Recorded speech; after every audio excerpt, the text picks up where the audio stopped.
Halito, and welcome to Native Chalk Talk, a podcast by natives for all.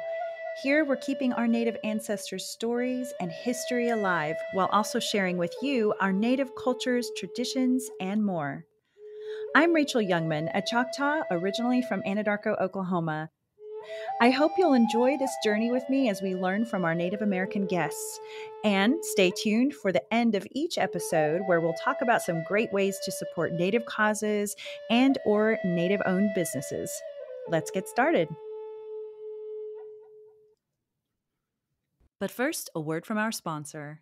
Are you looking for a new adventure? Learn to fly at Chickasha Wings. Right here at Chickasha Wings, we teach people to fly. We've got 11 airplanes, 9 flight instructors, and about 5 mechanics. We turn out about 80 new certificates or ratings each year. And we train pilots who now fly at the major airlines. They fly for the Air Force, the FAA, for private jets. We even have a few missionary pilots. Our customers come from all over the United States. Here at Chickasha, we're able to provide lower costs, a more focused training program, and we're able to provide a higher level of customer service. My favorite thing about this business is helping people, because I see people go from not knowing anything about it to being an airline pilot. Come out here and learn to fly. Your adventure awaits at Chickasha Wings. For more information, check out chickashawings.com. It's an exciting day, y'all. I'm here in Wayne, Oklahoma with my aunts and uncles, quite possibly the biggest troublemakers of them all, to talk about my grandpa, William Creeley Schaffner, or as we grandkids affectionately called him, Papa Schaff. He grew up as a typical Choctaw boy, running around his family's Oklahoma farm in his striped overalls, and then he left the farm to serve in the Air Force, returning a highly decorated fighter pilot and hero of Oklahoma. Newspapers across the country and even throughout the world reported of his heroic battles in the air. One paper called The News from Frederick, Maryland, wrote an article in 1952 entitled, "Two Red Jets Are Damaged." Seoul, Korea, February 7th. An American Sabre jet pilot damaged 2 red MiG jets in a 3-minute battle high over the snow-swept North Korea today. Lieutenant William C. Schaffner of Wayne, Oklahoma, riddled the 2 MiGs in a fight involving 17 Sabres and 30 red jets. The Sabre jets were flying escort for Allied fighter bombers, which took to the skies as snow clouds cleared during the afternoon. Pilots reported cutting red rail lines at 71 points and destroying or damaging 12 supply buildings. Light snow fell all along the battle line. UN raiding parties hit the Reds west of Chorwan, one-time anchor of the communist Iron Triangle. One unit fought 2 sharp 25-minute battles in the snow before returning to its own lines.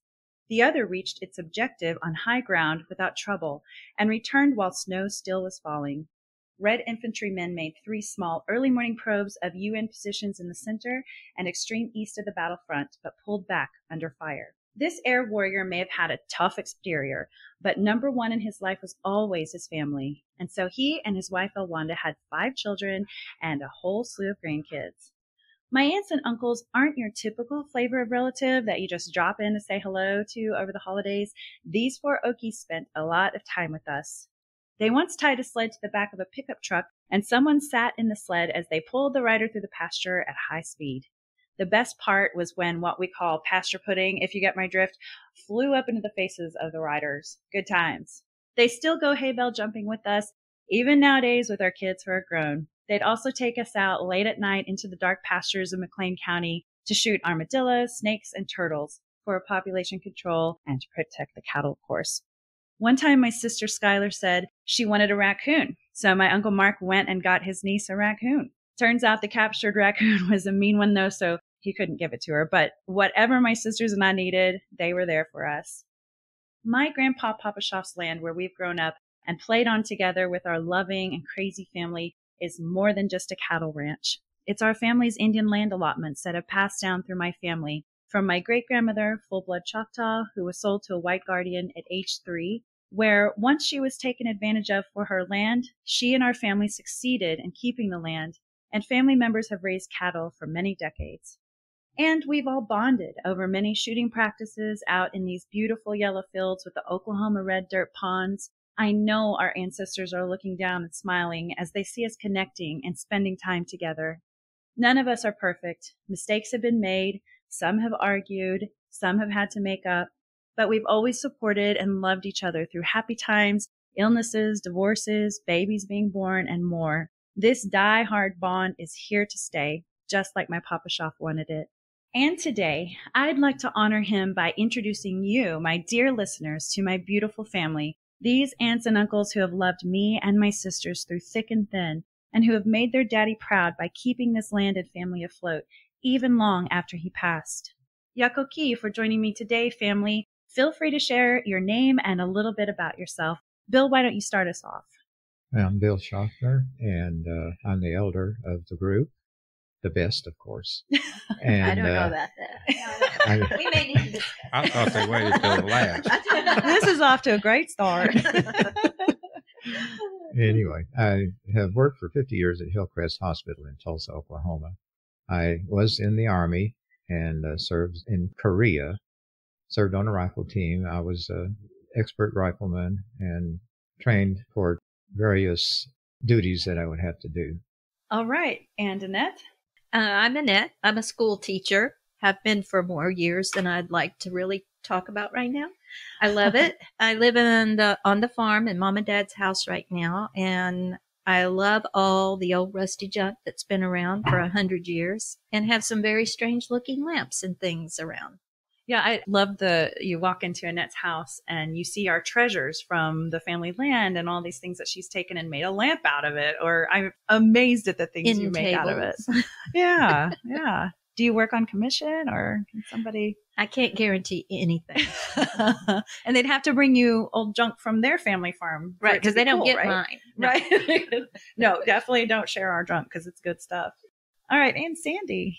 Well, not a lot to say. Mom and Dad had two groups of kids, two older boys, and then they waited about 10 years to start the next group, and I'm the middle one of the next group. So I was kind of in my dad's eyes, I think I was a little bit of the troublemaker. Uh-huh. The quiet troublemaker, though. Yes, but I worked for the state health department for 17 years. My husband went into the cell tower business when it started up, and I got to quit work for 1 year. Then we started our own business. Been doing that. He just retired from that. So now we're working on our farm. That's great. And it's a beautiful piece of God's country out there. I love where you've built your house, and it's on the land allotments as well, right? Our house here, but we have a farm separate from our land here.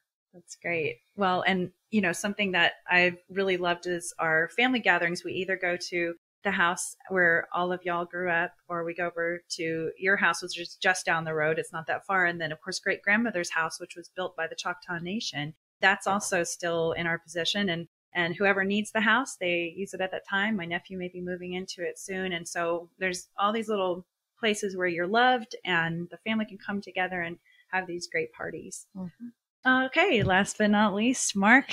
I'm Mark. I continue Dad's legacy. Raising cattle. I guess I've been doing this my whole life. Mm-hmm. Seems like it's been a long time. Me and my wife, Sheila, we do the day-to-day job of ranching, farming, any kind of farming that pertains to the cattle.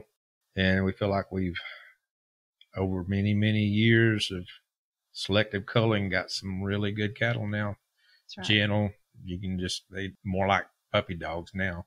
But, the family gets to enjoy eating some of it sometimes. And that's about all there is for me. Everyone jokes that the cattle are so well taken care of here that they're trained. Grass-fed and trained. Well, yeah, I guess you could call it that. And you maybe have a favorite cow, right? We got one or two, yeah. Maggie. She's a big old baby. Yes, she is. Yeah, she likes to be scratched. She's sweet. Likes her scratchings. That's right. Yeah. So, I mean, that's why it's good cattle. It comes from loving homes. Grass-fed, loving homes. Okay. You say so. I have partaken in that beef. We got to buy some from Mark a while back, and it was so good. I mean, you barely have to season it. It's good, rich beef. It's good stuff. I have to say that proud of Mark for carrying on the legacy. That's right. Well, he's held it together. Thank you, Mark. Done a good job. I don't know about how good a job, but we're still here. Doing an excellent job. Okay, I got to interject here. It went from, I remember being in the back of the pickup, standing up by the cab with Granddaddy, and he sees something across the pasture. Bulls are trying to fight. He doesn't realize that there's many levees and hills and bumps between him and the bulls. And he takes off full speed across there, intending to ram the bulls to get them to stop. Well, now, Mark takes and shakes a bucket at him, and they're like, okay, here we go.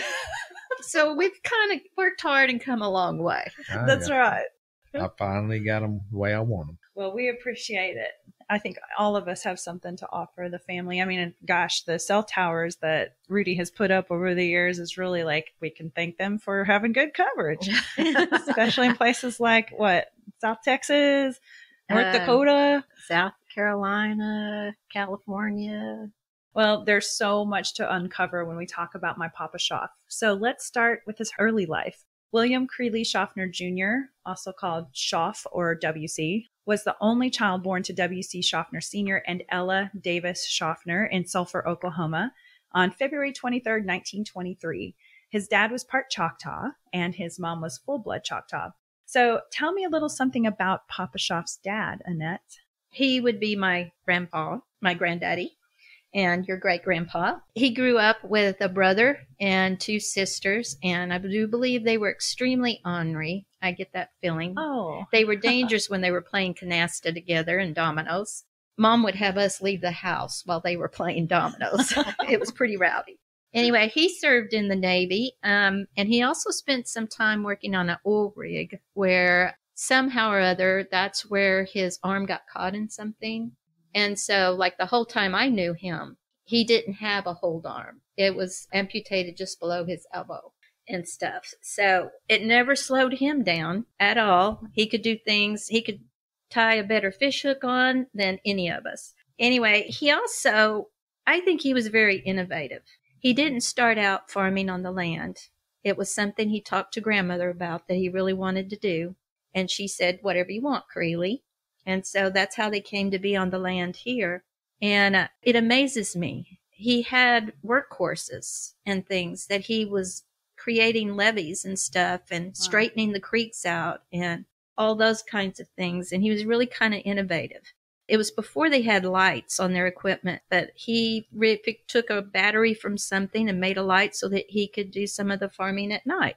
When I go around and I look at his junk and all the different things, I see how he reused stuff and he, made them work for him, and even some tools that he made on his own to fit things. I'm using one of them on my lawnmower right now. Well, so you kind of took that same innovation for some of the stuff you made. It was probably influenced me. So when I think back to the times, it's like he was kind of ahead of his time. Yeah. He didn't just take the usual and stuff. He did more. Absolutely. That's a nice tribute to him. And, you're talking about his arm being cut off. I remember when I was little, I asked him how he lost his arm, and he'd tell me an alligator came up to the bathtub drain and yanked it off. So I was always afraid to take a bath when I was staying at their home. And he also used to throw me 10 cents and say, here, Rachel, go get yourself soda pop. And I always knew 10 cents wouldn't cover it, but I appreciated the thought. Well, it did back in his time. It did. And how about his wife, Ella, my great-grandmother? Can you share a little bit about her? Oh, sure. Grandmother, I think she was like a very quiet, super strong person. She was given to guardians, J.D. Anderson from Sulphur, Oklahoma. And she would tell stories about how she loved to ride bareback. And she'd get on this white horse and she'd take off bareback, and it'd scare her guardians to death, she said. And they'd be yelling at her, Ella, get off that horse. But she'd just ride that much harder. So I think there might have been a little stubbornness in there too. She also, I felt like education was extremely important, because she told a story about, I'm sure it was an Indian boarding school in Albuquerque, that I don't know why she was there. I don't know if she was just taken there or sent there or what. But she actually loved it. She said she loved it. She loved learning. But that at some point, the guardians said they missed her, and she came back to stay with the guardians. Which we kind of roll our eyes a little bit about that, because I don't know that they were the nicest people. So, we miss you. We miss the work you're doing. Yeah, I think they had orchards and were needing her and her half-sister to help. she was also very positive. We're having to find out a lot of things because she didn't talk about much. And if she did, it was always in a very positive way. It's the sad part about things because she did have a hard life and she only talked about pieces of it here and there. And then we found out more things later as we've researched her life. But it's also the thing that I admire about her too, because she was Choctaw strong. The Choctaw really are strong people. They're full of faith and they believe in carrying on and doing good things in the world. And so I think that says a lot about her spirit. And then Sandy, I know that you mentioned something about the chickens. Yeah, that was grandmother's contribution. Her husband built her a very nice chicken house. I guess if there's nice chicken houses. And she would make money from the eggs that she got from the chickens. What did she go into town and sell them I there? assume. I don't really know. And Wayne's a little town here. Mm-hmm. I don't know what do you think the population is here? It was 500. I love that about it. I want it to always stay a small town. The Wayne Bulldogs, right? Yeah. And then Annette, do you teach at Wayne right now, or? No, I'm teaching in Norman. Okay, but you have taught at Wayne schools before, right? Did my student teaching there, but always at Norman. Well, Maysville and then Norman. But it's a great little town and lots of farming communities around here, and it's just beautiful. You can see the horizons, and you can see the oaky red dirt and the ponds and the golden fields and all that. It's a good place. So, I loved our grandmother's spirit, the getting on the horse and riding away and that stubbornness. I think some of us may have a little bit of that stubbornness. But so again, WC, they're shaking their heads. They disagree. I'm not stubborn. So again, WC Senior and Ella had my grandpa, so my Papa Schaff. So what do y'all think that Papa Schaff's upbringing was like? Well, we know he had a lot of fun on the farm. He tells stories about a farmhand they had, and he went down and played cards or checkers or something with them. And he was about animals. He was exploring. Of course, he would have been working on the farm with his dad. I'm not sure about what it was like for him going to school. He never said anything. But one of his cousins, after he passed, he and I were sitting and talking. And he said something about that he really didn't think that school was very nice for Papa Schaff. And I don't know if that meant that he was maybe not treated as nicely or something, but I never heard it from Dad. It's that brown skin that we know a lot of the Native Americans probably during that time period would have probably faced when they were in school with a half-breed. Right. He was a half-breed. So interesting. And did y'all face any of that when you went to school at any one point? No, I never did. No. That's good. I remember some comments when I overheard some older ladies talking about me. It was good stuff, but they were like, that little Indian girl. Now, for me, I was like, yeah, I'm that little Indian girl. Thank you. I had no concept that it could have been meant in a different way. Well, and I don't know how anyone can be racist against Native Americans here in Oklahoma. It's like you are in the wrong state. If you're gonna, I mean, there are towns here that are 70-80% Native American. I just don't know how you could get away with having those feelings, but that's interesting. So I love the photos of Papa Schaff when he was little, overalls and no shoes in some cases, and just a small town Choctaw farm boy. In 1927, the family moved to Wayne, Oklahoma, and Papa Schaff graduated from high school in 1941. The next day, he headed down to Denton, Texas, where he had a job with Public Construction Company as a wagon drill operator. A year later, he enlisted in the Army Air Force, where he qualified as an aviation cadet. And that's always impressive to me because most people join the Air Force wanting to fly, but very, very few actually get to fly. So I've wondered, what kind of skills they uncovered in him that helped him to qualify. At the end of World War II, he went into inactive duty and returned to Wayne, Oklahoma. And while he was in Wayne, he met a beautiful and sophisticated Southern woman, my grandmother, Elwanda Hallbrook from Zion, Arkansas. I remember grandmother telling me how they met at a swimming pool. And I had sat down at the kitchen table with her in this very room where we are right now. And I said, how did you meet Papa Schaff? And she said, well, we were swimming one day. He was dating someone else. And she said, we got to talking and we decided that, hey, we should go out. And so we did. And I seem to remember, but I can't find anyone to corroborate this part of the story, that they actually got engaged very quickly after that, maybe got married a couple of weeks later or something. So who knows? I wish we had all really written that down at the time.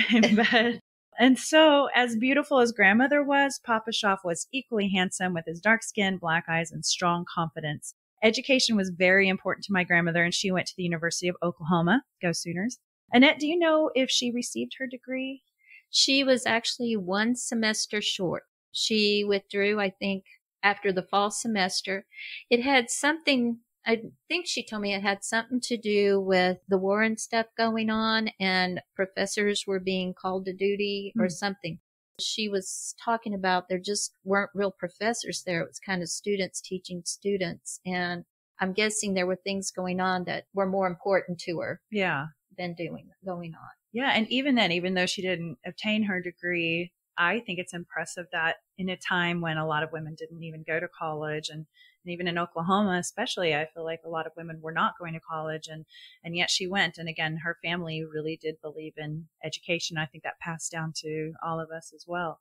And so they got married in June of 1945. He was 22 and she was 23. They were so young. Then they had two sons, Bill and Keith is my dad. In 1947, 2 years after marrying, Papa Schaff went back to active duty in the U.S. Air Force, serving during the Korean War until 1953. He was then honorably discharged with rank of captain. A little about the Korean War. It started in 1950 when South Korea was invaded by North Korea, who was supported by the Soviet Union and China.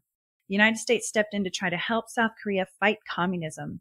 The war ended in 1953 when the Korean Armistice Agreement was signed, which allowed prisoners to be returned and created the Korean Demilitarized Zone, or the DMZ, that would separate North Korea from South Korea.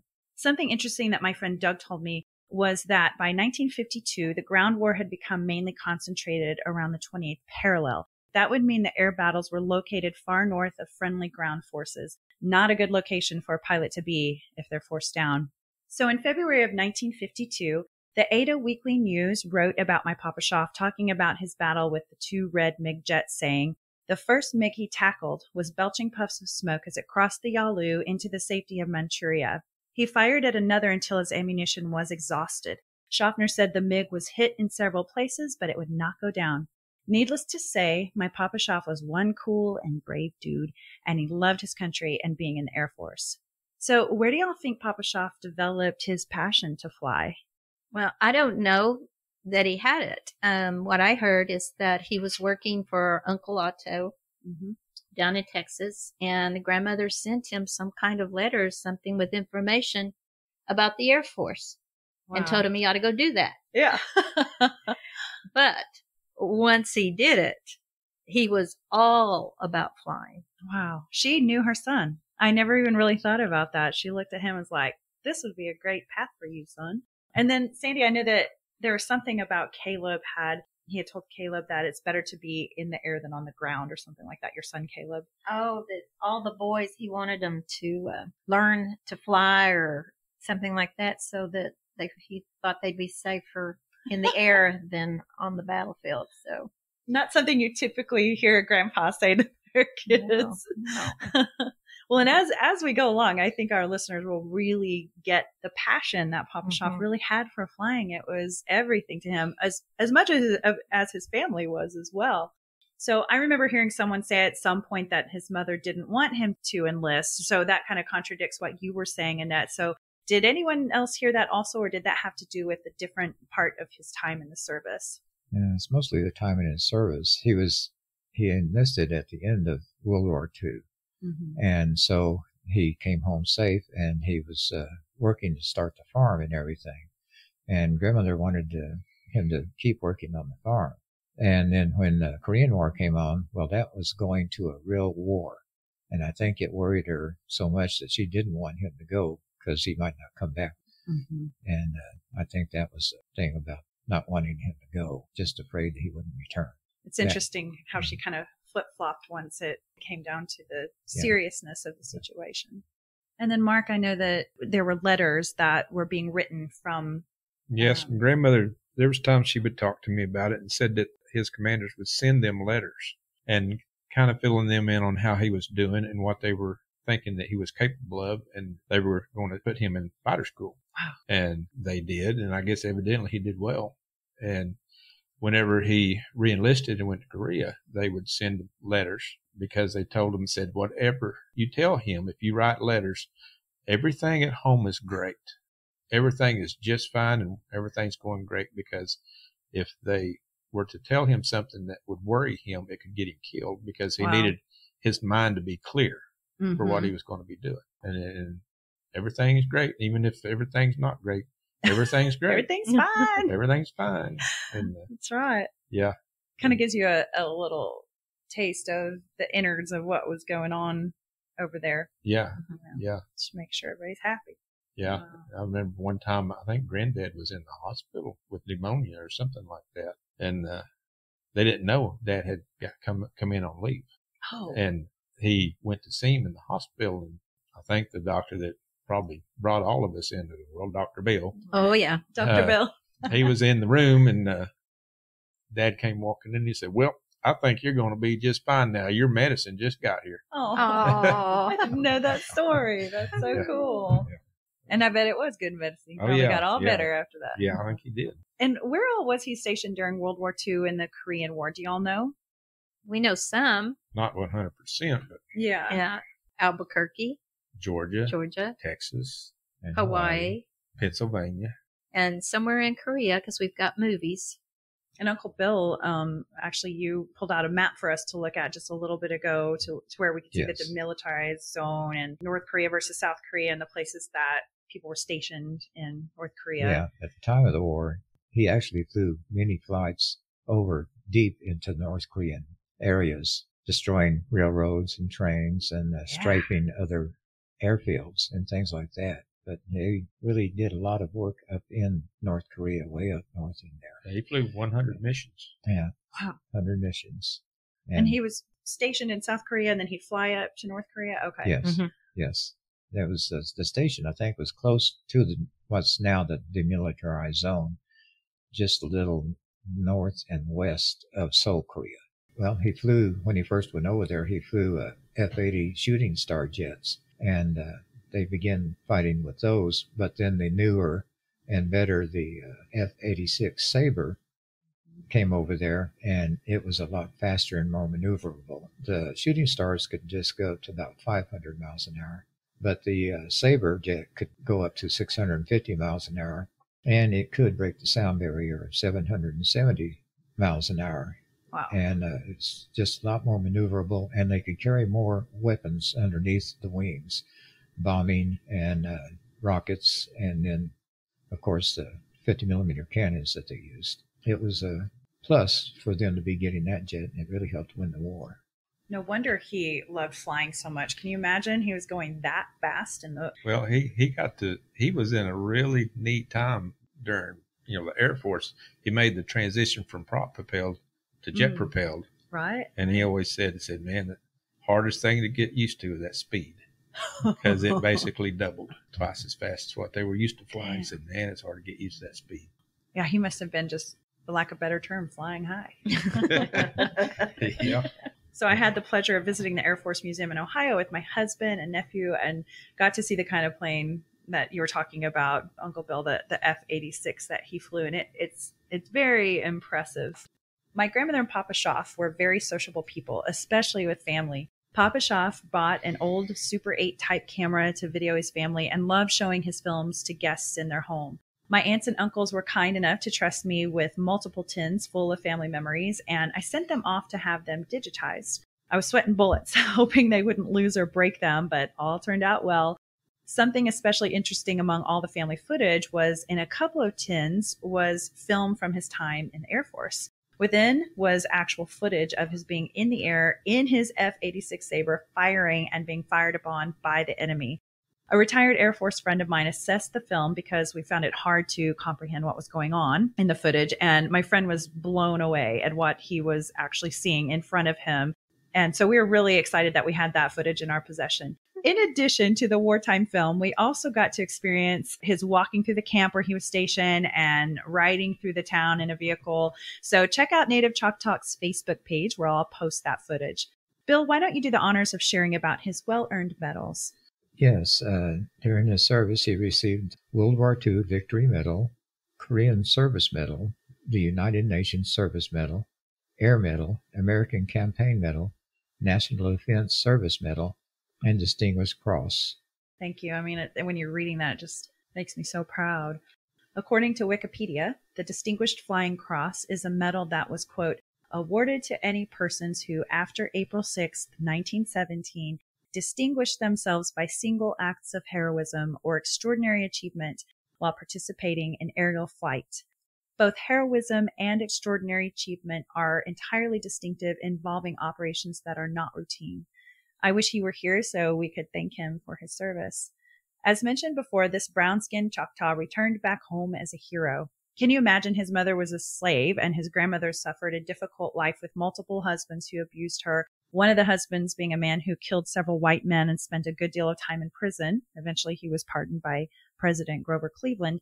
And the stories continue to go back even further with grandparents who also suffered atrocities, and then on further back to his ancestors coming over to Indian Territory, now Oklahoma, on the Trail of Tears from Mississippi.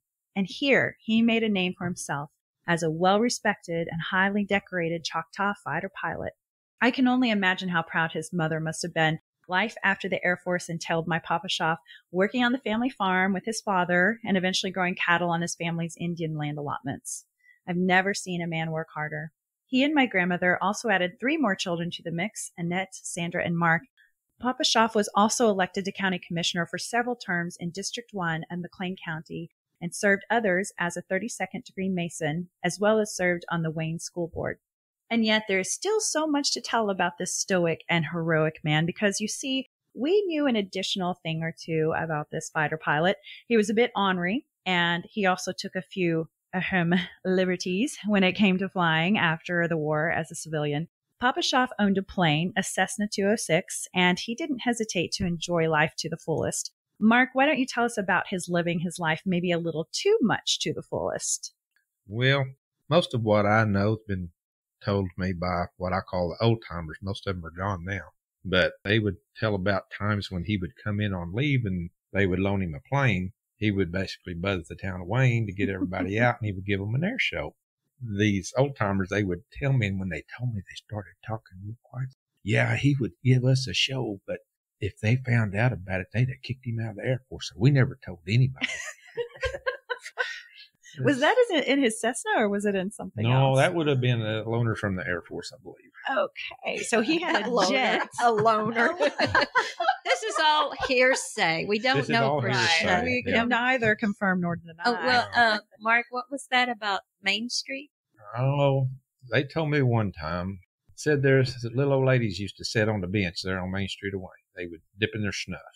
And one day, this plane flew right down the middle of Main Street of Wayne, caused the old women to pee their dresses and swallow their snuff. And come to find out, Dad was the one flying that plane. Was it the jet? The borrowed jet? I don't know. I can neither confirm nor deny.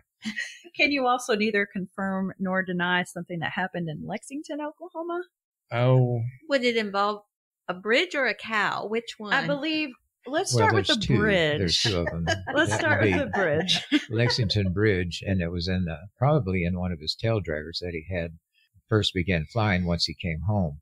And you could do all kinds of stunts on those and everything. And there's this long bridge, and there's a lot of sand on each side and down the middle. And the story goes that he did go under the bridge. The kicker is he was upside down when he did it. Now, that's also an hearsay. interesting story. It's Going also under the bridge wasn't hearsay. enough. We can say he actually did it, but a lot of people talk about it. Lots of hearsay from a lot of different people. Yeah, that's right. And, well, he did take a biplane out one time, and this guy that he knew was riding along with him one day, and they were buzzing the cows. They were herding cows. Herding cows, okay. Wait, herding cows with the plane? Herding cows with the airplane. With the the biplane. That's a 2-winged. At least that's what we are calling it. Yes, okay. And well, it was the biplane because it had the gear that was extended and it stayed fixed in place, and he wasn't used to that. And so he was buzzing the cows, and he got really low, and all of a sudden there was this big crash and pull on the plane, and he did hit a cow with the right. I think his buddy said he looked back and he could see it rolling across the pasture. Yeah, and the guy that was riding with him was in the back seat, and he could see the ground going by. There was no more No floor. fuselage underneath him. So it ripped the wheels off. The one wheel one off. wheel. It ripped the right wheel off, and opened up the carriage underneath this guy that was sitting in there with him. They did land safely. I mean, he could handle it, and he brought it in on one wheel and just stalled it, and it did a little turn, and they were all right. Not the cow, though. The was cow not all died. right. Cow No, died. it didn't make it. And was this his own cow? Was this Papa Shaw's Yes, cow? it was his cow. Yes. Okay. Yeah. Well, I guess you can't blame anybody else for But that. Well, himself. no. And this one is true. It was verified by the passenger. It was in the. Yeah, the passenger. He came to visit, and we were telling him something about the story, and he's like, "That was me. I was in there." Yeah, that was a few months ago. It was so. It was also in the it's newspaper. true, and it did make the Yeah. paper. Okay, so that one we cannot Completely talk away. denied. So the family had a lot Oh. of fun in the planes he had. He'd take my brother up, and we'd do tailspins and dives and loops and all that kind of stuff. And we would never go down the side of the highway racing cars. No. No, That that never never happened. happened. That wouldn't Right. happen. No. Anyway, that's No, all I am I got. correct in hearing that Wayne does not have a sheriff or police department here? Sometimes they do. Sometimes Well, they it's off and don't. on. I Okay. think they did back then, but Back then they did. So, okay. Yeah. Times were different. times were Yeah, different back yeah. then. A lot Yeah. different. But even then, it was still Oklahoma. Yeah, and the guy that was in the plane with him said, I never went up with him again. Unfortunately for his family, we always had to get back in there. I mean, the things that you guys are talking about are just stories we know. I mean, who else knows what else he was up to? I remember he'd take my sisters and me flying, and we loved it. Although I remember him performing a maneuver a few times that made me absolutely sick. I think it may have been called a stall turn. So, Okay. And where he'd point the Cessna straight upwards, climbing quickly, then the engine would stall, Mhm. and he'd start saying, "Oh no, the engine is gone!" And of course, we'd panic. And then the plane would go straight down at high speed, and he'd say, "We're going to crash!" But of course, this was all planned, and he'd pull the plane back into the horizontal position again. And the first couple of times scared me, but then I caught on. So either way, once we'd get out of the plane into the boiling hot Oklahoma summer weather on the ground, I'd vomit. Yeah, that was good times with Grandpa. Did he ever do that to y'all? when he would do the stall, too, another thing was there would be an emergency buzzer that would go off real loud. It's And scary. that would scare everybody really good. I would think our brother Keith had a lot of experience with the vomit can. And Mark. And Mark. I think I beat Keith. I had to. It's so bad, I could smell the plane, and I would throw up before I ever got in. It's awful. Annette and I would be back in the seats just laughing and having. We'd be laughing and screaming when you turn over sideways, and you fall over and your face is plastered against the window and you're looking at dirt, Good time. Do it again, Dad. Do it again. Oh my gosh. And then there was a flat tire story or something, right? Oh, Oh, yeah, my we were going to go up one day, and we go up there to the hangar and open the doors, and we look, and the front tire slack like Now, this Yep. is with a tricycle. a airplane. tricycle top. Yeah, it was Was it 170 or 150? I think Cessna? 170. I think He had 170. several 170 different probably. planes. Yeah. Oh, And Plane said, correct, well, correct, crap, we correct. can't go up. He's like, don't worry about that. So just help me get it out of the hangar. We pull it out of the hangar, and we get in. It's like, but the front tire's flat. He said, that don't matter. So he starts it up, and he powers it up and pulls the nose up, gets it where there's no weight on the front end, and, very little weight. Taxis out, steering it by the brakes, and away we go. Take off, and then when we come in and land, he keeps the nose up and keeps it where there's hardly any weight on the front end, and taxis over to the hangar and powers down the front end, goes down. so much skill. He had to know how to deal with these I guess situations. so. So he was probably like, yes, I get to try Like, this all out. right. This works. All right, this won't be so boring this time. Right? Did it worry you, like when you're about to come down? Like, Yeah. how is this going to work? Well, yeah, you come down on flat tires, You're not supposed Doesn't to. sound good. No. Yeah, Is this bad? We made it. Papa Shop had a big influence in our lives. For my sister Stacy, she loved being in the plane with him, and he would let her fly on occasion, guiding her along the way. I can't imagine getting flying lessons from a fighter pilot. It must have been awesome. Later, Stacy got her private pilot's license, followed by her husband Mitch, who also decided to learn to fly. Then they took it a few steps further and opened Chickasha Wings, which is an airport where people are also taught to fly. They also do events like flying individuals over the Christmas lights there in Chickasha, Oklahoma, and people can also house their planes at the airport. At one point, Mitch realized a guy was housing a Cessna 206 there. After a little digging, they figured out it was the very plane that Papa Schaff owned that we flew around in. Papa Schaff had sold it in the mid-'80s, and it had changed many hands during that time. My sister Stacy was blown away that this was the very plane where she got inspired to fly and had those special times getting instructions from her Papa Schaff. Then the owner allowed her to get her photo taken in it, and I'm sure it was a goosebumps moment. Now, Papa Schaff did have a fear. There was a certain innocent and cute animal that he couldn't stand and was actually afraid of. Tell us that story. The goats. Yeah. He was stationed in Hawaii at the time, and he was flying a prop plane, a trainer, and he was on the way back from some maneuvers he was doing, and he lost oil pressure. He was over water, but he found an island that was deserted, and he managed to crash land it there. The only thing about it was occupied by goats, hundreds of goats. When he would get out of his plane, they would start towards him, and he'd have to climb back into it. So he was finally rescued by a helicopter and got away from there. But he didn't like that. He didn't like it. It's like on Raiders of the Lost Ark when he's like, snakes. Does it have to be Right. snakes? Well, it's just so funny to sit there and think, you're telling me that you crash land of a plane and then you're afraid to get out because of goats? I don't think he could see them. He could hear them, and he didn't know what the heck it was. Oh, that's another twist of the story. I That's didn't right. know It was that. late. Okay. It was later. But late I mean, how music. can you mistake the sound? I mean, like, Well, that's definitely a goat. Maybe Hawaii goats have a different sound. Maybe they do. You never know. They may have been talking Hawaiian goat. That's right. And there's an article about it, right? Yeah. I mean, Yeah. Yes. Oh, did you want it? Yeah, let's hear it.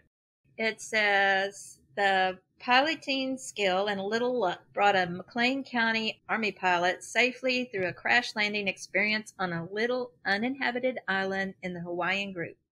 On February 15th, Lieutenant William C. Schaffner, son of Mr. and Mrs. W.C. Schaffner of Wayne, was participating with other members of the 92nd Fighter Squadron in gunnery strafing and rocket firing on uninhabited Kahulawa Island, which was being used for target practice. On his third run at the target, his plane suddenly lost power and he was forced to slide the plane in for a belly landing.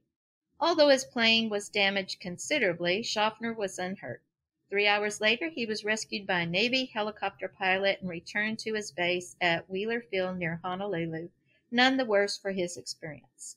With Lieutenant Schaffner at the Wheeler Air Force Base was his wife, the former Elwanda Holbrook, and their 2 children, William C. III and Gentry. Lieutenant Schaffner graduated from Wayne High School in 1941, entered the Army Air Force in 1943, and has been stationed in Hawaii since last August.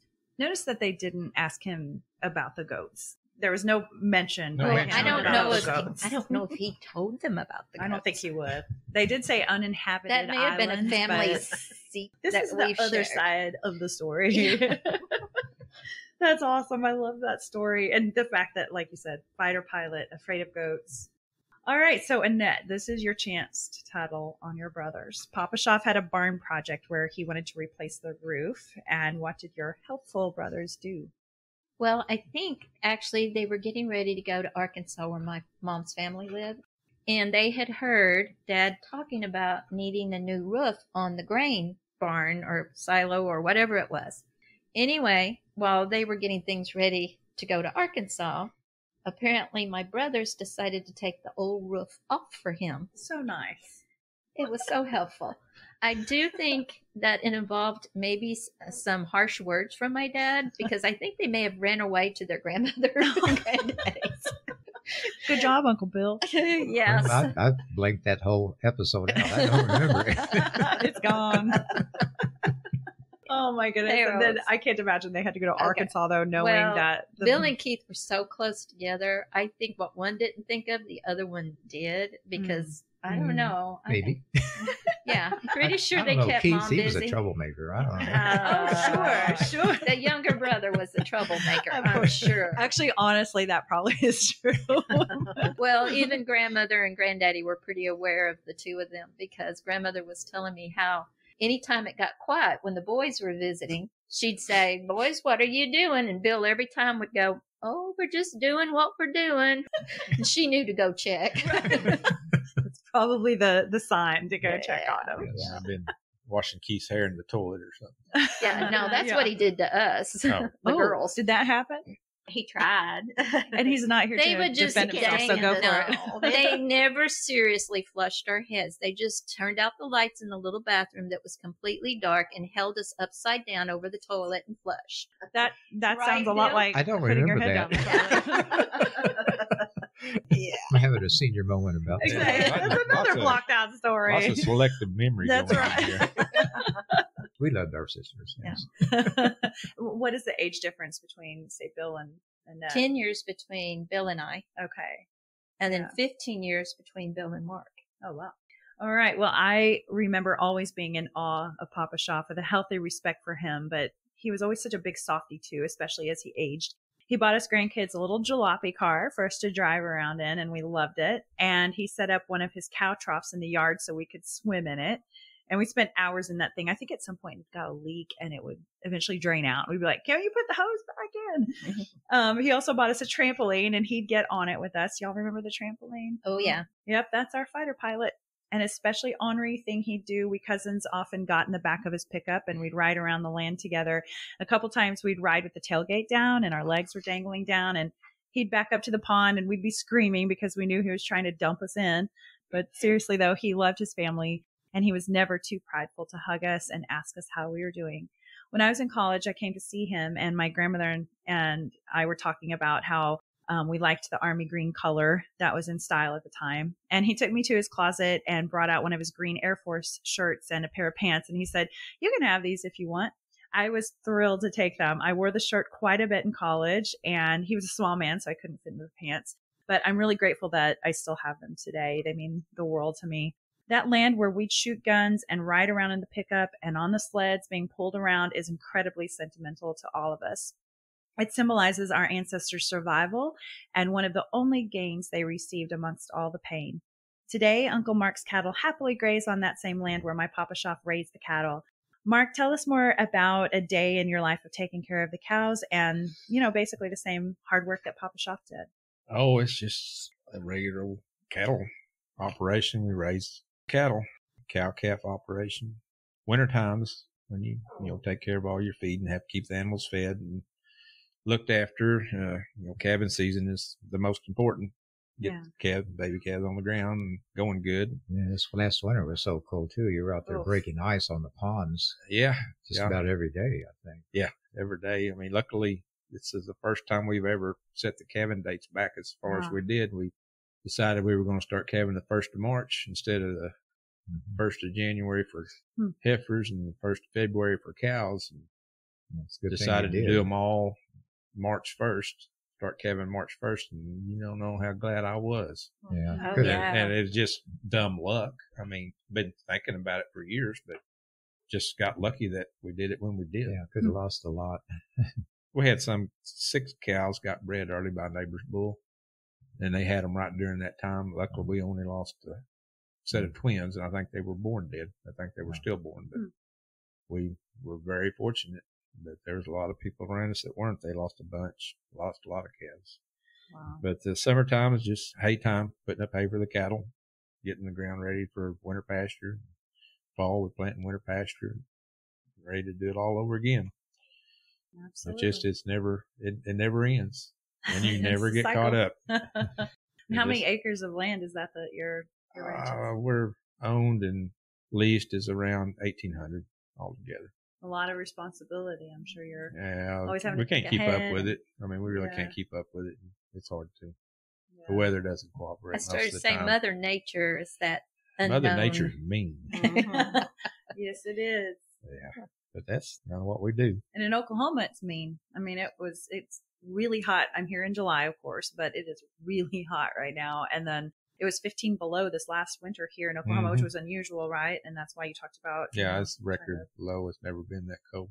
It was a deadly cold. You thought about things differently when you went out for the day, Mm-hmm. because if something happened and you broke down, even though somebody's going to get you to you pretty soon, Yeah. you didn't go wandering off. Yeah. Wow. because if something went wrong, it could kill you. I mean, that's a deadly Yeah, cold. it took out all kinds of animals and things. Dead birds everywhere. Wow, it was bad. I'd never seen it where it actually affected birds. That's Yeah, bad. lots of That's really meadowlarks bad. and robins were dead all over. But that's pretty much what we do. I wanted you to talk about that because I think that we all take it for granted that we just go to the grocery store and grab some beef and do our thing. And it's people that work these lands work hard and have to be a business person as well as a hands-on person. And so we have a great amount of respect for that in our family, I think. So, and we also have like a little surprise guest that runs around, right? The big mountain lion that's around here, or what is yeah, it? it's unusual. I mean, we've been here forever. How long ago was it? I think Dad was still living, so it's before 2008. We had our first. Well, I'm assuming it was because I found the tracks and stuff. That was the tracks I showed you. And they're big tracks. Big tracks. And now they've actually been seen and running across our land over here. How many are there? Is there just one or? No, I don't think there's very many. Their range is real wide. I think they can Yeah. travel 25 miles in a night or something. I mean, normally they won't. But it's just that's But what they- they do for a living. They Yeah. just wander around looking for food. Yeah. They've been Yeah. bigger, but there's also been smaller ones. Because you had someone call you, I think, saying they saw a smaller Yeah, one. twice in one day, mile and a half Wow. apart. And they don't bother the cattle, do they? Not that we know Not of. that we know Yeah. of. I mean, I'm sure the opportunity was right. I mean, they're just looking for something to eat. Yeah. I mean, can't blame them. I think it was a month ago. I was out with the dogs and went to get Toots. I was trying to get her in to go to bed, and we'd had a coyote family across the road, and they had started coming up close behind the house, and they were starting their howling, and I went to get her, and then there was this most awful scream, super, super loud. I had never, ever heard anything like it. And believe me, I did get Toots in then. But since then, I haven't heard the coyotes. And I was looking it up. It is a sound like a mountain lion would make. And I'm sitting there thinking, it was by the barn. I think it Oh, was my right by the Lord. barn down there. Creepy. Anyway, it was about a week later. Yeah, a week later, there was one spotted just a mile south of here. Oh. So If you ever hear that sound up close and personal, you will not forget it. Wow. Well, and then you guys took in I could swear Sugar Booger was part bobcat. He was Remember big the enough. big cat He you was had? just a big sweet baby.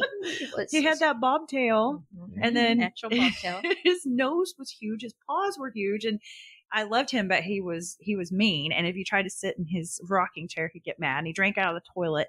And he drooled. and he potted in the potted plants. Plants. Was he a minx? Was he called a minx? Yeah, Yeah. man. He probably Oh, had is to have that been. what he His was mom part? was a His natural mama Manx. was Manx. Did you get it as a baby, and then you're like, oh, this is a cute little kitty? Yeah, I bottle fed him. His mom died, Oh, and he was the only kitten left. yeah. And I bottle fed him, and he was a sweetheart. That's little Sugar Booger. Oh, you go running across the yard, he'd tackle you. He'd take you down. Somehow we all survived Sugar Booger. I know. He loved to play, though, and that's you got the scratches. It's true. As little kids, we had a healthy fear of Sugar Booger. So, this land that we're talking about that, we really obviously, we talk about it a lot because we are proud of it. And Papa Schaff used to actually find some interesting things on the land. So tell us more about that. Okay. Well, actually, Mark is still finding them. There was some land some of the land down near the river where they found arrowheads. And you found a spearhead, right? Wow. May have. I found several arrowheads. I still wish that I had understood better or Dad had explained to me better. He had a couple of, looked like just red rocks. And he said, these are Indian grinding stones. Wow.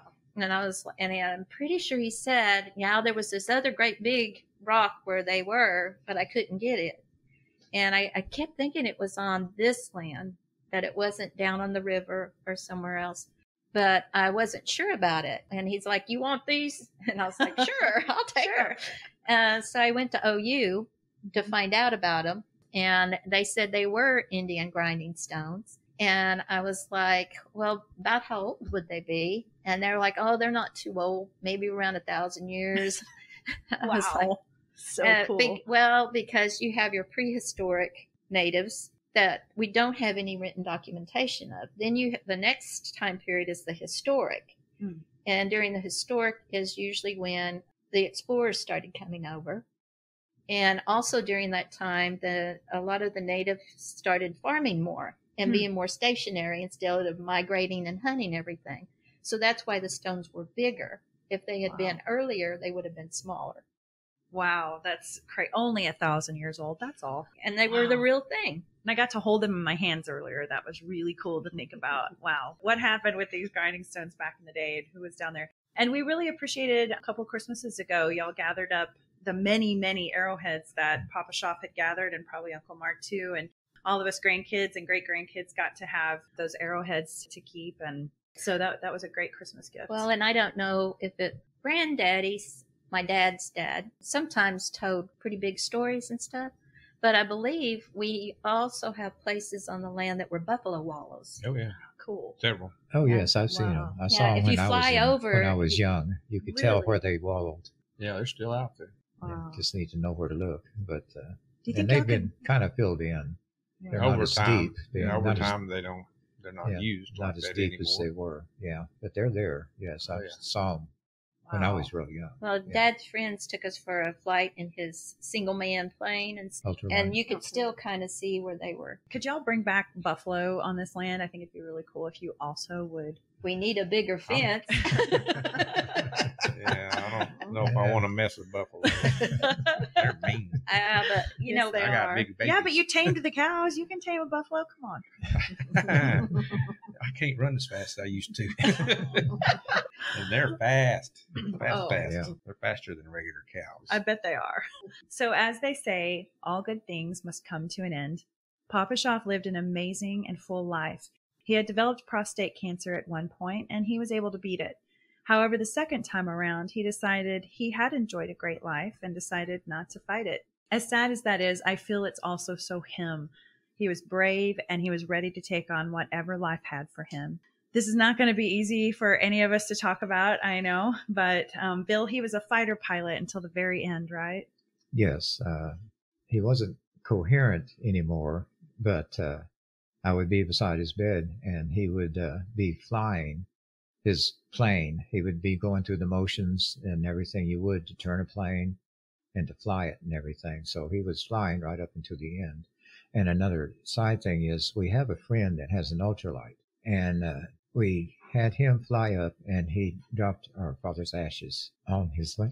Sandra, didn't you go flying with Dad one night whenever he was getting where he wasn't coherent anymore? Yeah. But he did know that she was beside him because he's like, oh Sandy, and You were the co-pilot. yeah, and he was like he was holding the yoke of the plane and turning the dials, the things. And even at the end, he was at doing the end, his passion. He'd still steer. What he wanted to do. That's a hard one. You guys, this is very hard for all of us, because especially for these four, because they were very close to him and there was a lot of respect here, and he's a good man. My Papa Schaff, William Creeley Jr., was 85 years old when he passed away on April 21st, 2008, followed by my sweet grandmother, Elwanda, a few years later on October 20th, 2013. As Bill said, his ashes were scattered on the land that he loved so much, the land that represented our Choctaw family and our legacy. His marker lies at Hillside Cemetery in Purcell, Oklahoma, and he did leave behind a great legacy, a family who is tight-knit for life, land that still grows the cattle, that feeds the public and family members, and good and kind descendants who are teachers, ranchers, and proud of the country for which their patriarch fought. For me, the legacy that he left behind that affected me to this day was his work ethic. I often think of him when I'm exhausted and working hard, hoping I'm making him proud. I also learned to seek a life partner that's a good man like he was, and I'm so glad he did. So I ask the four of you, what did he pass on to you? Bill, I'll start with you. Well, the work ethic, yes, definitely. And the big one was loyalty to family. And, I appreciate that you have stepped in as the patriarch of this family. You have really, you've always checked in on me and my sisters, and Yeah, you play a good game of Farkle when people want to get together and play a game. You're always ready to go. He just wants to wear the cape and the hat. Oh, yes. Yes, they have a hat, a crown they made for me with a nice cape, and it was really nice of them. Yeah, Absolutely. An old sheet and duct tape. It works wonders. No respect, right, Uncle Bill? But he's willing to do that for Oh, yeah. us. He's a family man, just like Papa Shop was. And how about Annette? What do you think he passed on to you? I think both through him and Mom. Of course, work ethic. Sometimes it drives my own kids nuts because it's like, Mom, take a break. Anyway, but the family. Never give up on a family member, because we all go through different things at different parts of our lives. And sometimes, we don't know everybody's business and we may not understand, but you never give up on them, because there'll be a time where everything comes back together and you find that family member that you weren't sure about is just exactly what you need. Nobody has to be perfect, but you never close the door or give up on a family member. So I think that would be one of the main things. And appreciation for simple things on the land, animals. We had raccoons and coyotes and skunks and crow. Oh, Heckle yeah. and Jekyll. They sent me pictures of fun. crows when I was really? in Korea. They'd be sitting, crows would be next to them on their swings, swinging along with them. That was weird. Yeah, that's kind of weird. They learned to say hello. Scared me to death first time I walked out and I heard hello. A love for all those kinds of things, a curiosity about it. I have a twisted up branch around somewhere that Dad brought by to me because he thought I'd like it because it was weird and cool. I think between that and between looking back on how I know at times they didn't have a lot and how they would figure things out and make it work. I know now they may not have had a lot, but I never felt like I didn't have a lot growing up, even though maybe I didn't. I never felt that way. And that to me is what the real family is. You don't have to have things to feel very rich. When you talk about the animals, Annette is known for taking in any stray that needs love. Almost No more. Any stray. I'm done with them. Well, I think you paid your dues. Yeah. About a couple years of taking in 5 and 6 dogs. But you like the ones that All need the special most needs. rehabilitation. That's right. And I mean, I love that about our family. It's all Sandy does the same thing. And every now and then you'll hear a little whining noise. It's her dog under the table that's wanting attention. And Sissy, she's a cute, Well, her sweet dog. pet turtle is a cutie. You got I've pet two turtle? pet turtles Oh my now. goodness. 2 of them. I need to come by Mr. and see Turtle it. and Mrs. Turtle. Are they outside or in your house? No, Oh, outside. Yeah, they were around that summer. Last and, summer, He and they're started back last again. and they And now came they're back. After He the used to winter. live in a hole under a rock, but I think he's got a different home. Yeah, I don't know where he goes now, but he comes every It's amazing. every that it other comes to day, you. or so often they have their cantaloupe and they come to That's so see me. cute. Dad had a love of animals. He did. He loved animals. He had some cow dogs that would ride in the back of the truck with him. He'd go on his runs to feed the cows or whatever, and they were there with him. What else? A good love for animals, and That's right. the dogs would be ready to go. They jumped up in the pickup with you, and they'd be off and gone for the day. Come home and have Always tick come picking time. That's right. Have a little jar of gasoline. Dogs just lay down. Yeah, They they would pick would all the pick ticks off ticks of off him the that they ticks got from the off. field. I remember that. Yeah. It's That true. was mine and Dad's quality time. That was your time. Yeah, I mean, it is interesting. It's that two sides of him. He could be strong when he needed to be. Right. Oh, yeah. He But- could scare you pretty good He at times. could. But I'm Good. glad he was that way because Yeah. we all turned out pretty good. Yeah, I think y'all did. Maybe And then- a few bumps along the way, but generally we made it. So there's that strong Choctaw fighter pilot. And then on the other hand, you've got the man who was, loved on his dogs. And I remember actually I just remembered this. He had this baby calf that he would call Hey Calf. And he'd say, Hey Calf, Hey Calf. And he'd come running across the field and he'd let us pet it, because it'd come to him. And then there was also a dog that he just named Dog or something. Or is it Okay. John Wayne movie where he had a dog and he named Dog. it something. Did he just name it Dog? Was that what it He was? had was- one his named name was- Dog. His Yeah. name was Dog. But First one I remember him with, though, was Wolf. Wolf. Called Wolf. Mrs. Wolf. He was a wolf, Mom and Dad had Mrs. German Wolf. Shepherd. She was part wolf. Yeah, Wolf. he was part wolf. She rode on the back of his motorcycle with him. We've got a What? picture somewhere. What was that motorcycle? An Indian? It was an Indian motorcycle that an aunt worked up in Purcell, Oklahoma at a restaurant. She was a waitress, and someone left a motorcycle there, and it sit there for quite a while. And then they finally said, well, he could have it if he wanted it. And so he and Mom and the wolf would go riding. Right.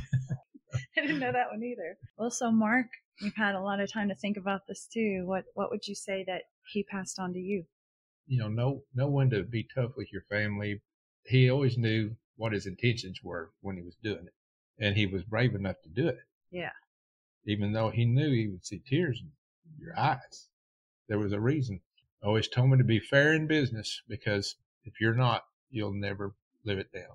Always be fair in business, and don't ever fall in love with your cows or your land, because there may come a time you have to let them go. Wow. So things don't always go your way. Well said. So, you know, there's times that you just don't know what, because doing this, what we do, it's, you know, there's no perfect formula. There's so many things that can go wrong. Mm-hmm. And, you know, sometimes I sure wish I could ask you. What do we do? That's whenever I go back on, well, what would Dad do?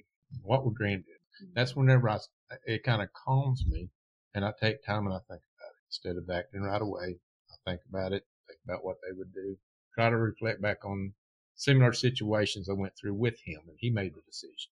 You know, just basically I worked with him my whole life. He would get hard on me sometimes. The last time he ever raised his voice at me is whenever I raised my voice back at him. And I think it was like he finally was like, finally, I got it to come out of it. You know, I would never back talk my dad, but I went off on him because I finally had enough. And once I did, it was like I earned his respect.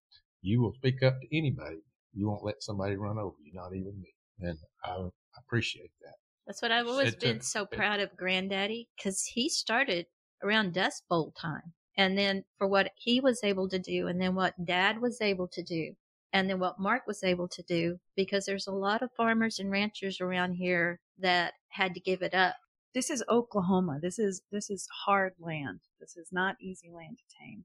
From the tornadoes to the dust bowls to the red dirt, all those Mother things. Nature. Mother Nature. But I don't know that Granddaddy or Dad or Mark really understand and appreciate what they are doing, because everybody can't do it. I can remember Mark in a junior high or high school having these other grown men coming and asking him about, when are you thinking about planting hay and stuff? Wow. So that's cool. I've made many mistakes. I mean, you learn from it, because I kind of got put in a position where I had to do everything like it was mine. He was writing the checks, but I had to start making the decisions. Boy, I make mistakes. And, you know, it didn't cost me, it cost them. I just, you know, wish I could go back and do it again, but you can't. You know, you learn from it. I still make mistakes. It's just part of it. You're not always going to make the right decision. You know, what you was asking a while ago, I guess, you know, be fair in business, treat people right. You know, sometimes even though you tell somebody you're going to do something, and sometimes it ends up costing you because you told them you would do it. Things change, and well, I told them I'd do it, so I got to go do it. That's right. Yeah, that was it. Keep your promises. Right. I've always had that in. Yep. If I promise something, I'll do it. Well, and you know what? I mean, you talk to anybody in this area, you bring up W.C. Schaffner's name, and it is instant respect.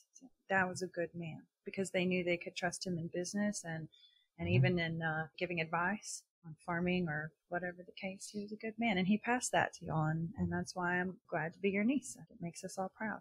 Well, you know, he could be tough. And I think growing up, sometimes I didn't know how to talk to him. It was a real blessing to be here as he got older and stuff. But he also was the one that would build houses for us with the hay that he was going to feed the cows when it was really cold, so we could ride in the back of the pickup and go do that. And he took us on those same rides in the back of the pickup. I didn't realize that. We lost Mark a few times because, you know, we had those chains on the tailgate back then. He'd hit a big bump. It'd fly up, the chains come loose. And I just remember this one time, Mark just landed perfectly in this little hole. He's sitting there like a little chick in a nest, just sitting there waiting on him to come back and get him. So I think we all got tossed around in the pickup a few times. And my sisters inherited some of that, especially Sandra. She liked dragging me back behind that four-wheeler on that sled. She'd be laughing so hard she'd cry. Couldn't see where I was going. That was the bad part. Oh no, she's pulling me and she's turning around with this evil grin. She's hunched over the handlebars and she turned around just snickering at me. And she swings me out a little bit and I realize she has lined me up perfect with, I bet they were 2 feet tall, cow patties. 3 of them in a row. Mega patties. Oh my. And I'm starting to scream and then I realize I can't scream because it's going to go in my mouth. And I'm like hitting those patties and flying through the air. Boom, boom, boom. Just snickering. I know, she looks so sweet, right? But then, she does those things. Just don't let her pull you behind the wheel. Lesson learned. Yeah, but that's the kind of stuff that Dad would have gotten us doing, that you can, it's not your normal stuff, but we had to entertain ourselves out here in the country. Yeah. And I have to admit, I don't remember there may have been alcohol in the house or whatever, but this was a family that has fun without drinking. Like, I know, we'd be dangerous. If we drank, it would be really bad. We always had a good time. These are the best memories out here. So It's nice that you girls always wanted to come back and be with your old aunts. And that's right. Absolutely. That's what I miss. I wasn't around for you all. Yeah. Grew up. But you did teach us to shoot. Well, I had no idea what your background was in the military with the, whole being a sharpshooter. Well, let's just say when we have skeet shooting contest, it comes down to Bill or Mark. Well, as we wrap up here, I took this from the obituary written by these 4 children.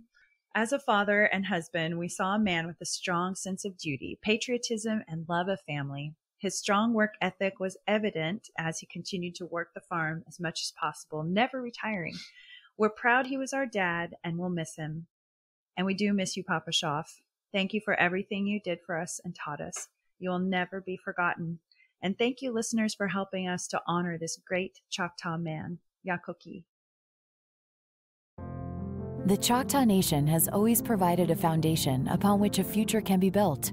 From our home in southeast Oklahoma to a bingo hall that grew to be one of the largest casinos in the world.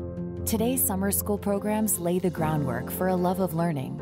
Small business programs support local economies. And with over 10,000 jobs created, Choctaw offers financial stability to tribal members and our neighbors. Together we build success, because together we're more. Thanks for listening to Native Chalk Talk. Be sure to join our community on Facebook, Instagram, Twitter, and LinkedIn. Simply search for Native Chalk Talk. That's Native, CHOCTALK. And check us out at nativechalktalk.com. Stay tuned for the next episode. You're going to love it. Yakoki. Thank you, my friends.